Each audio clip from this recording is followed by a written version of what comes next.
andeha hanao essai amin'izay zany tsika, zany hoe vitantsika le drum map teo de vérifientsika hoe le batterie anankiroa ve miara-maneno. Izao zany le son an'le addictive drums nisy particule nataoko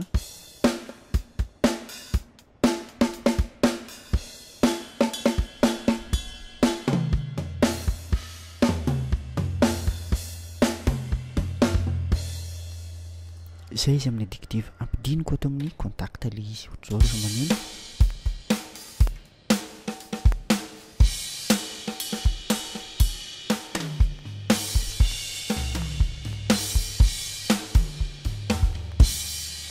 Awary andeha ampidintsika ato amin'le drum map amin'izay le izy de sokafatsika le addictive drums de sokafatsika koa le contact de jereo fa samy mihetsika reo élément anankiroa reo instrument anankiroa reo jereo tsara fa samy mihetsika ry zalahy zany hoe samy miasa izy zay.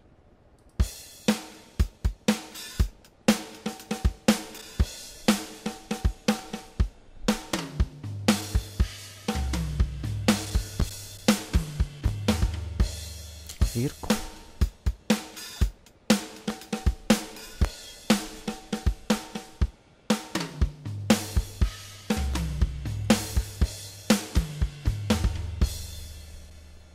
veriko ndray